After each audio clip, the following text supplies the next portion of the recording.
यहाँ के प्रभारी मंत्री और प्रदेश के बेसिक शिक्षा विभाग के मंत्री श्री संदीप सिंह जी,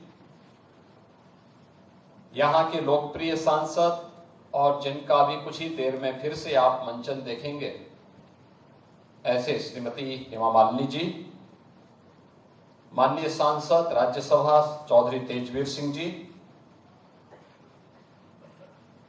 महापौर श्री विनोद अग्रवाल जी, यहाँ के स्थानीय लोकप्रिय विधायक और प्रदेश सरकार के पूर्व मंत्री पंडित श्रीकांत शर्मा जी,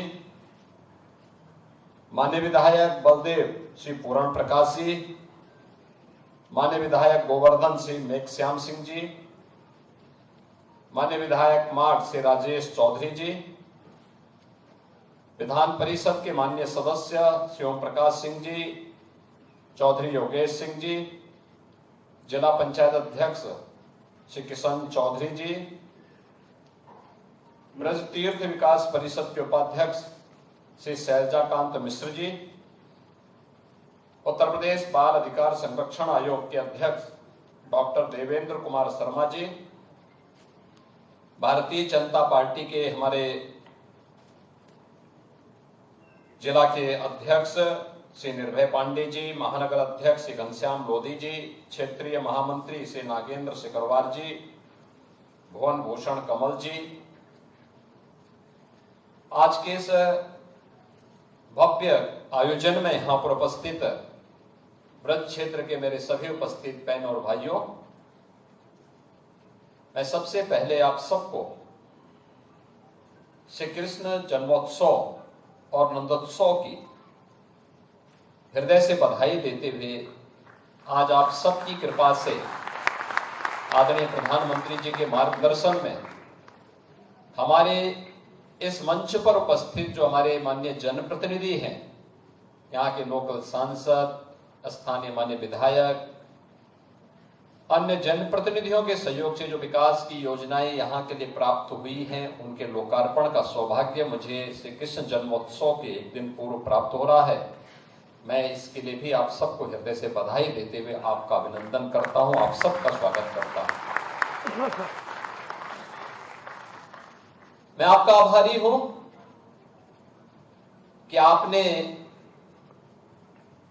श्रीमती हेमा मालिनी जी के प्रति अपनत्व का भाव दिखाते हुए तीसरी बार उन्हें प्रचंड बहुमत के साथ विजयी बना करके भेजा, और इसलिए उसके प्रति भी कृतज्ञता ज्ञापित करने का इच्छा इससे अच्छा अवसर नहीं हो सकता था कि मैं श्री कृष्ण जन्मोत्सव के आयोजन में भागीदार बनूं। प्रभु की लीला और उनकी कृपा को भी देखने का अवसर प्राप्त होगा, साथ ही ब्रजवासियों को उनके द्वारा यहां पर श्रीमती हेमा मालिनी जी को चुनाव जिता करके भेजने के बाद जो ऋण हम लोगों के ऊपर है, उसको ऋण करने के लिए एक प्रयास करके कुछ विकास की परियोजनाओं के माध्यम से वहां के विकास में हम सहभागी बन सके। और उसी क्रम में मैं आज आपके पास आया हूं, आपके बीच में आया हूं। यह हमारा सौभाग्य है कि जब हम यहां की बात करते हैं, पूरी दुनिया के अंदर इस भूमि के प्रति लोगों के मन में अथाह आकर्षण है और लोग इस बात के प्रति उत्सुक रहते हैं। सचमुच प्रधानमंत्री जी जब बात विकास और विरासत की करते हैं, तो विरासत यही जो आपके पास है, ये धरती कितना समृद्ध है। मैं भी सुन रहा था चौधरी लक्ष्मी नारायण जी से, यहाँ के माननीय जनप्रतिनिधियों जी से, प्रतिनिधियों से, और मुझे प्रसन्नता है कि यहाँ के पूज्य संतों के साथ ब्रज तीर्थ विकास परिषद ने और यहाँ के जनप्रतिनिधियों ने इस बात का उल्लेख किया है कि भगवान श्री कृष्ण का 5251वां जन्मोत्सव का ये आयोजन इस बार इस भूमि में इस आयोजन के साथ हम जोड़ने जा रहे हैं।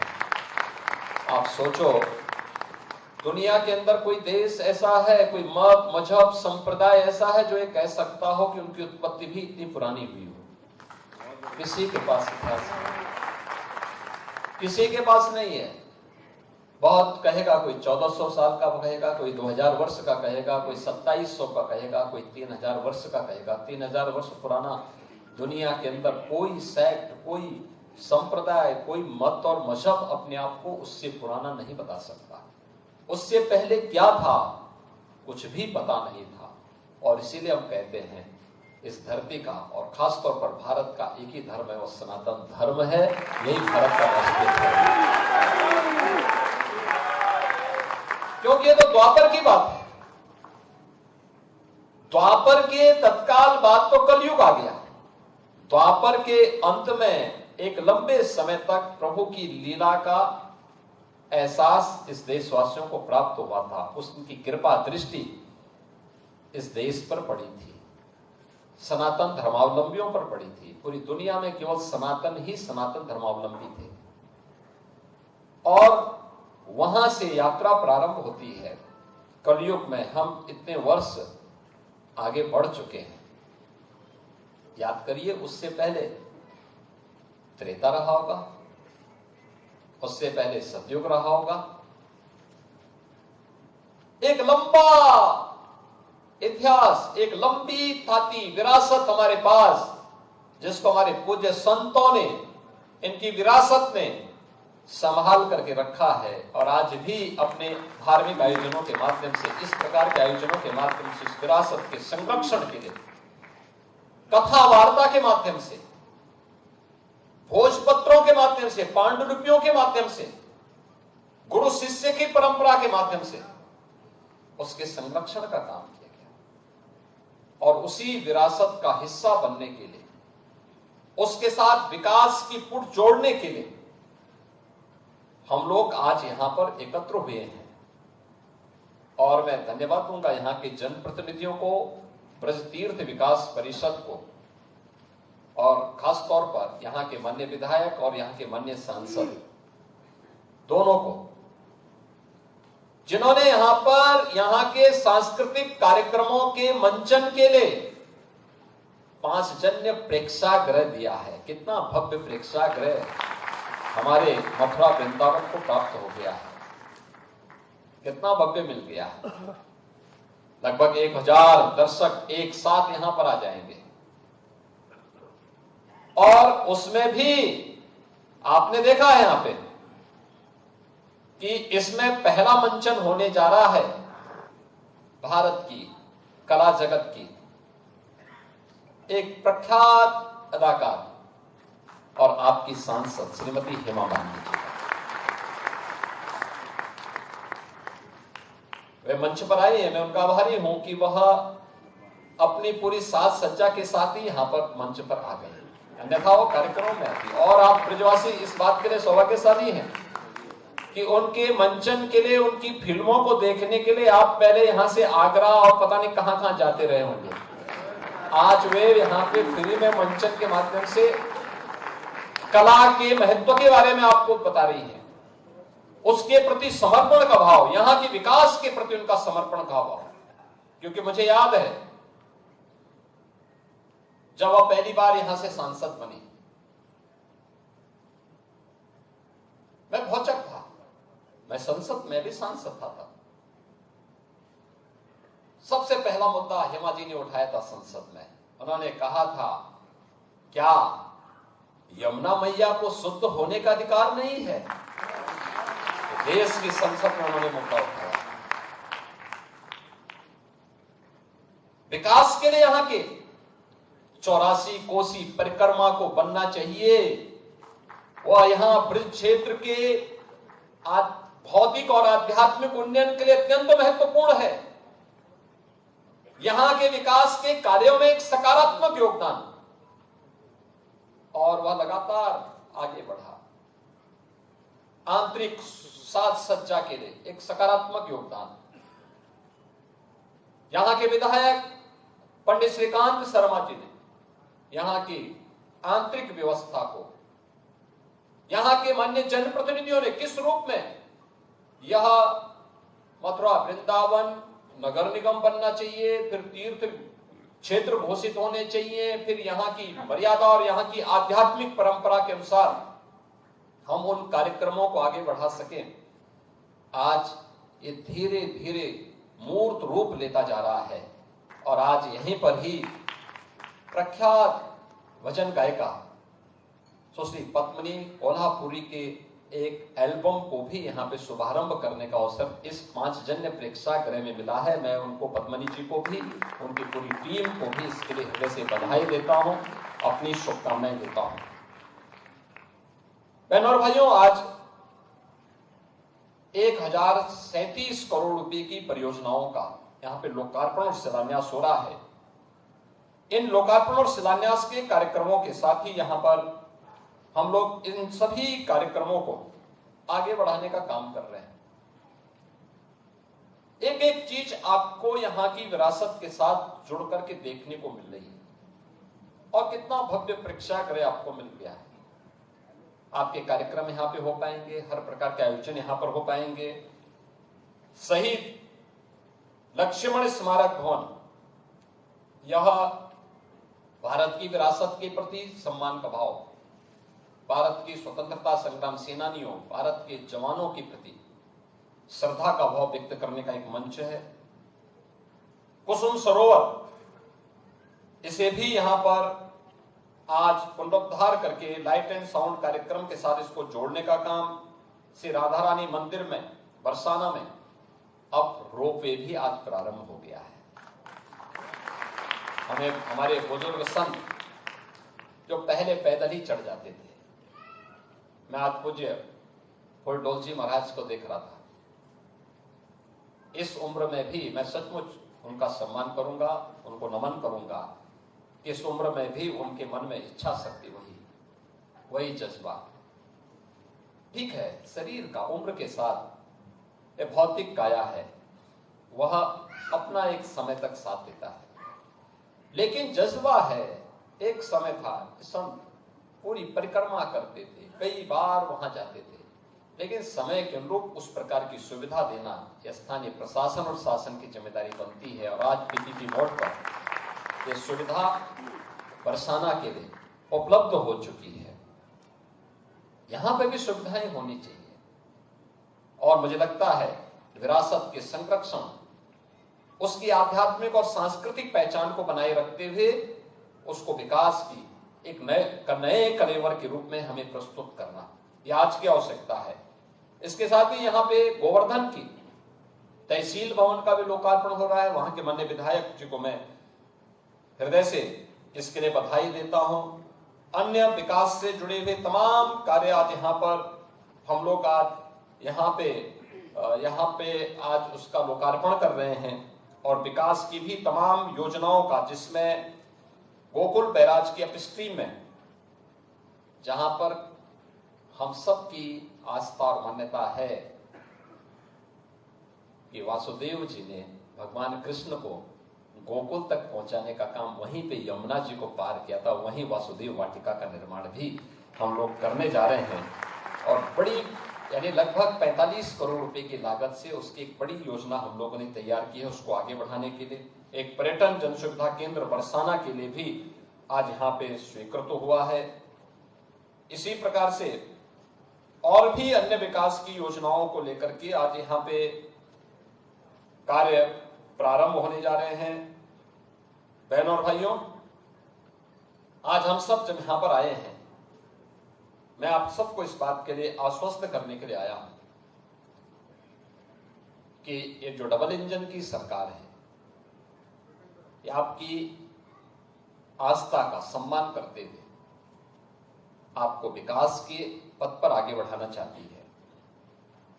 प्रधानमंत्री मोदी जी ने जो हम सबके सामने एक लक्ष्य तय किया है, 2047 तक भारत को विकसित भारत के रूप में स्थापित करना। लेकिन केवल विकसित भारत नहीं होगा, उसमें विरासत भी होगा और विकास भी होगा, दोनों का समन्वय होगा। गुलामी के अंशों को हमें सर्वथा समाप्त करना है और गुलामी के अंशों को समाप्त करते हुए हमें एक ऐसे नए भारत का जो अपने विरासत पर भी गौरव की अनुभूति करता हो, विकास को उसके साथ जोड़ करके नए कलेवर के रूप में स्थापित करता हो, और श्री कृष्ण जन्माष्टमी इसी बात का संदेश हम सबको देता है।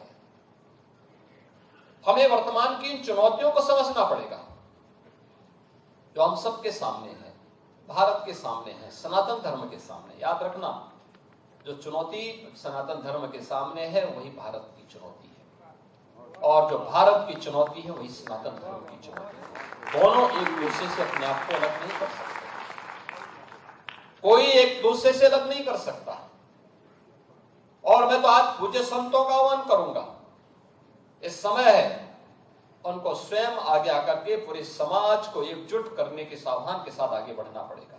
याद करिए, अगर हमने तनिक भी भूल की, ये समाज फिर से बटा, और जो साजिशें हो रही हैं अगर वे सफल हुई तो बांग्लादेश के अंदर जो कुछ हो रहा है, हिंदुओं पर जो यातनाएं ढाई जा रही हैं, आप देख रहे होंगे किस प्रकार के अत्याचार हो रहे हैं, मंदिर तोड़े जा रहे हैं। हमारा मठ, हमारा मंदिर, हमारी उपासना विधि, हमारा शास्त्र, हमारे दर्शन, हमारी साधना पद्धति तभी संरक्षित हो पाएगी, तभी सुरक्षित हो पाएगी जब ये सनातन धर्म है और ये देश सुरक्षित है और बृहद हिंदू समाज सुरक्षित है। हमें इसके लिए कार्य करना होगा, लगातार कार्य करना होगा, प्रयास करना होगा, एक एक को जोड़ना पड़ेगा, एक एक को अपने साथ जोड़ना पड़ेगा। भेदभाव के लिए कोई जगह नहीं होनी चाहिए। विभाजनकारी उन ताकतों को बेनकाब करना होगा जो केवल अपना उल्लू सीधा करने के लिए समाज को बांटना चाहती है, तमाम वादों के आधार पर बांटना चाहती है। उनके लिए राष्ट्र की कीमत पर राजनीति उनके लिए अभिष्ट हो गई, लेकिन हमारे लिए राष्ट्र सर्वप्रथम है। राष्ट्र की कीमत पर कोई राजनीति नहीं हो सकती। हमें चुनना होगा, पहले राष्ट्र को चुनेंगे, उसके लिए किसी भी प्रकार के बलिदान देने के लिए तैयार होंगे, लेकिन उसकी कीमत पर कोई राजनीति स्वीकार्य नहीं है।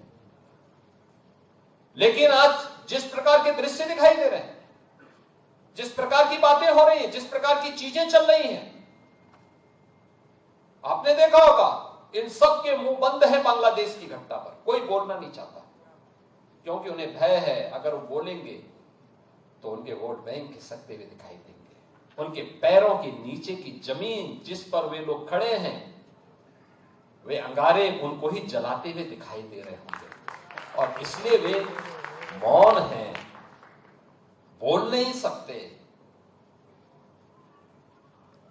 जो लोग दुनिया के अंदर अन्य मुद्दों पर बोलते हैं, मुखर होकर के बोलते हैं, उनको फिलिस्तीन दिखाई देता है, लेकिन बांग्लादेश नहीं दिखाई देता। उनको दुनिया के अंदर अन्य जगह दिखाई देती है, लेकिन बांग्लादेश नहीं दिखाई दे रहा है, क्योंकि वहां मंदिर तोड़े जा रहे हैं और हिंदू मारा जा रहा है, संतों पर अत्याचार हो रहा है। और इसीलिए हम सबको वर्तमान की इन चुनौतियों को देखना पड़ेगा। याद करना, 1947 के पहले बांग्लादेश भी भारत का हिस्सा था। हमें यह नहीं भूलना चाहिए। और 1971 में बांग्लादेश को बचाने में हमारे सैनिकों ने भी बलिदान दिया था। हजारों सैनिकों ने बलिदान दिया था। पाकिस्तान को मुंह की खानी पड़ी थी। पाकिस्तान के 95,000 से अधिक सैनिकों को भारत के बहादुर जवानों के सामने समर्पण करना पड़ा था। और विश्व के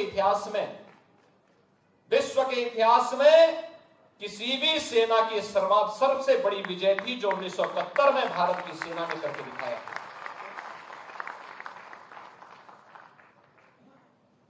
इसलिए हम सबको वर्तमान में अपने आप को उसके लिए तैयार करना होगा, देखना होगा।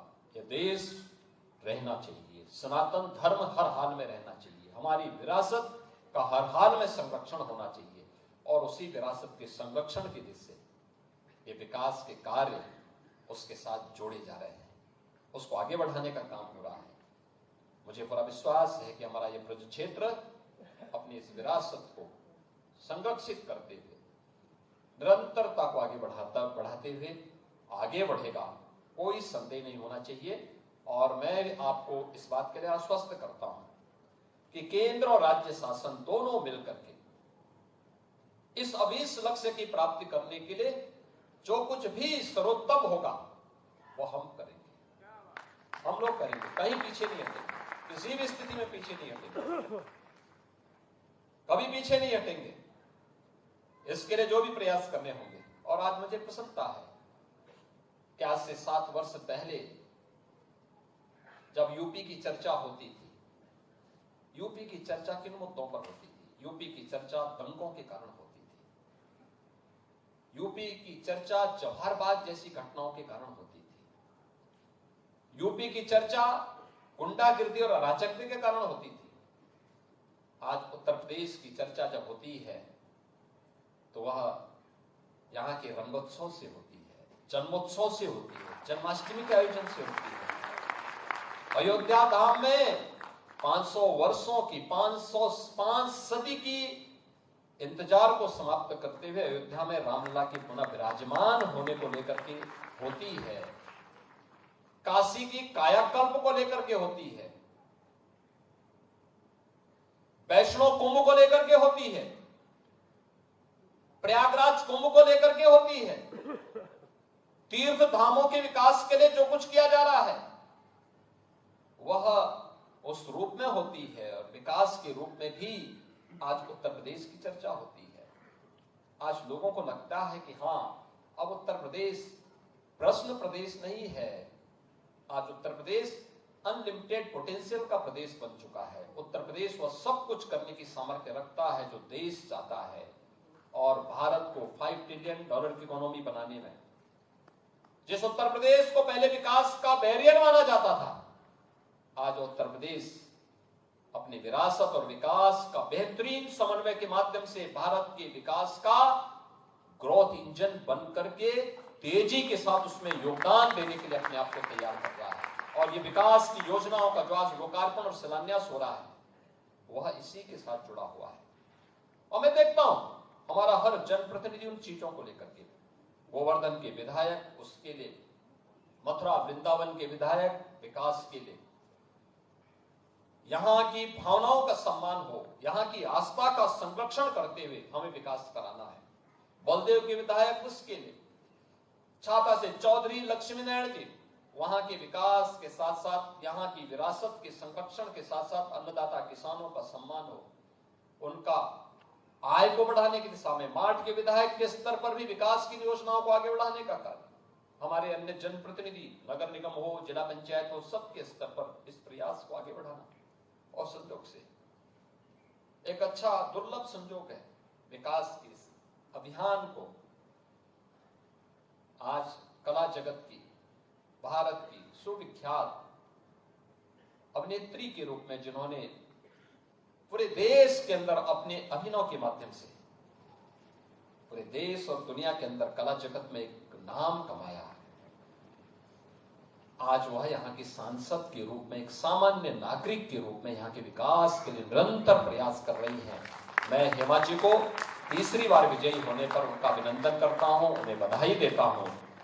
और आज यशोदा मैया और श्री कृष्ण जन्माष्टमी से संबंधित उनकी इस नृत्य नाटिका के मंचन के लिए भी मैं हृदय से उन्हें बधाई देता हूं कि आज उनके द्वारा पांचजन्य प्रेक्षागृह में वे जिस प्रकार की अभिनय, जिस प्रकार का कार्यक्रम चाहते, जिस प्रकार का प्रेक्षागृह चाहती थी, हम लोगों ने उस समय कहा था तीर्थ विकास परिषद से भी, संस्कृति विभाग से भाई देखो, कला के बारे में वो ज्यादा बेहतरीन तरीके से बता सकती है, आप एक बार उनसे जरूर राय लेना।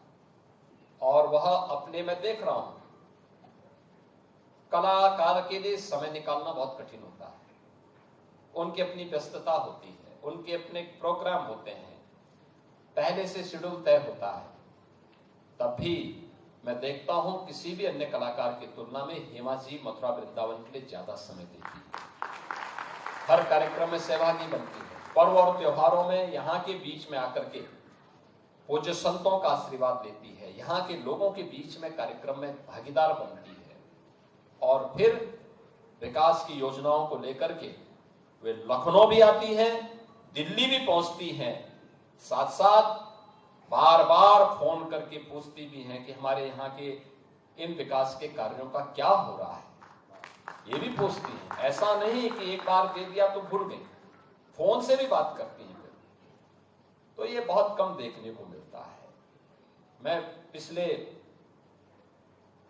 25-26 वर्षों से सार्वजनिक जीवन में काम कर रहा हूं, एक सांसद के रूप में, पिछले 7-7.5 वर्ष से मुख्यमंत्री के रूप में, और एक कलाकार, इतना बड़ा कलाकार इतना समय क्षेत्र को दे, इतना समय विकास के कार्यों में रुचि ले, अपने जनता जनार्दन के बीच में अपनी जनता को जनार्दन मान करके उनके बीच में अपने प्रस्तुति को वहां पर उनके साथ प्रस्तुत करने के साथ साथ आस्था के साथ साथ मनोरंजन के इस कार्यक्रम को आगे बढ़ाएं।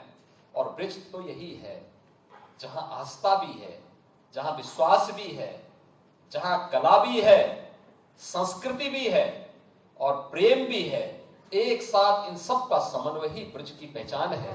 और हम लोग इसी पहचान के साथ अपने आप को जोड़ने के लिए आज आपके बीच में आए हैं। मैं एक बार फिर से श्री कृष्ण जन्माष्टमी और नंदोत्सव की इस पूर्व संध्या पर आयोजित इस भव्य आयोजन के लिए आप सबका मैं अभिनंदन करता हूं।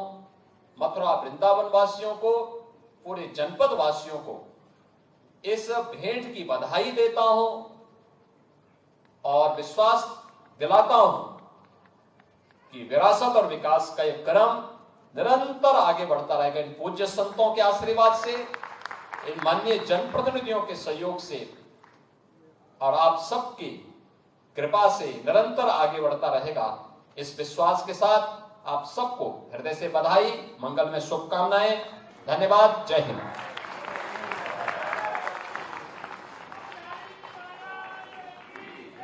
बहुत बहुत धन्यवाद, आभार माननीय, आपकी प्रेरणादायी उद्बोधन के लिए। मैं बहुत ही सीएम योगी आदित्यनाथ ने विपक्ष पर बोला है हमला। कहा कि मथुरा में लगातार विकास हो रहा है, यूपी में तेजी से विकास हुआ। मुख्यमंत्री ने कहा कि हमारे लिए राष्ट्र पहले है। प्रदेशवासियों को सीएम योगी आदित्यनाथ ने जन्माष्टमी की बधाई भी दी है। तो ये बात मथुरा में अपने संबोधन के दौरान मुख्यमंत्री योगी आदित्यनाथ ने कही। विपक्ष पर हमला भी बोला है और कहा कि धर्मनगरी मथुरा में लगातार विकास हो रहा है, उत्तर प्रदेश में तेजी से विकास हुआ है, हमारे लिए राष्ट्र पहले।